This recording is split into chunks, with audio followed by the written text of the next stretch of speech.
Peoples party के हवाले से खबर जो मैं आपको दे रहा हूँ वो इजलास का बॉयकॉट करे। इसका मतलब है कि इसहाक डार साहब मिले थे बिलावल भुट्टो जरदारी से, उसके बाद प्राइम मिनिस्टर गए थे प्रेसिडेंसी में सदर जरदारी से मुलाकात करने के लिए, उसके बाद भी वफूद की सतह पर मुलाकात होती रही। तो इट मीन्स के NFC और दीगर मामलात के ऊपर बात बन नहीं पा रही और यही वजह है कि पीपल्स पार्टी 11th आवर में बजट इजलास के बॉयकॉट का फैसला कर रही है।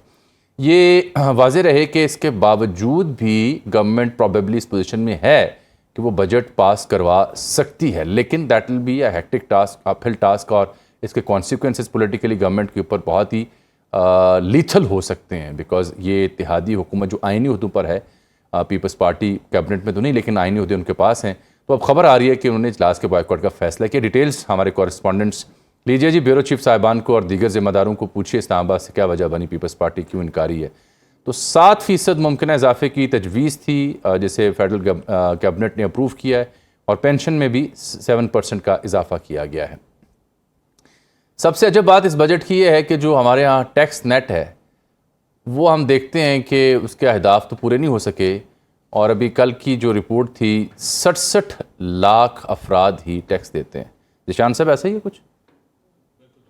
अभी आप इसको आगे लेके चलेंगे तो 67 लाख जिन लोगों का आप कहा जाता है कि वो टैक्स देते हैं, उनमें से प्रैक्टिकली ये फाइलर्स की आप बात करते हैं, उसमें असल सवाल ये है कि टैक्स देते कितने हैं।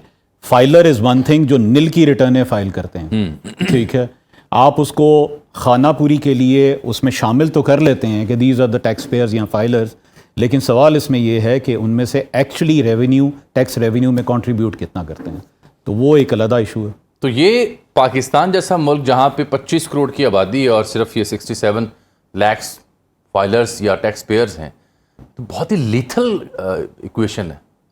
हाँ, प्रॉब्लम देखें, हमारा मसला हमेशा से जो रहा है, अब मुझे भी अफसोस होता है, ये आज नहीं, यानी 20-25 साल से मैं खुद टैक्स प्रैक्टिस और इस चीज़ में हूँ, लेकिन 20 साल पहले भी हम यही बात करते थे और अब भी, आज भी हम यही बात करते हैं। तो मैं हारून शरीफ साहब से भी सुन लूँ ज़रा। हारून साहब बहुत शुक्रिया sir, thank you for being with us इस ट्रांसमिशन में। अजमल जामी अर्ज कर रहा हूँ, ये अभी तो खबर आ रही है कि 7% सरकारी मुलाजमिन की तनख्वाहें और पेंशन में इजाफा, लेकिन पीपल्स पार्टी इजलास का बॉयकॉट कर रही है। सो मैं जो अप्रीहेंड कर पा रहा हूँ, प्रॉबेबली जो सूबों के महासिल और सूबों के ज़िम्मे जो काम और NFC की जो तकसीम है वो एक वजह हो सकती है। आपकी अंडरस्टैंडिंग क्या है सर? हारून शरीफ साहब, क्या आप मैं सुन पा रहे हैं?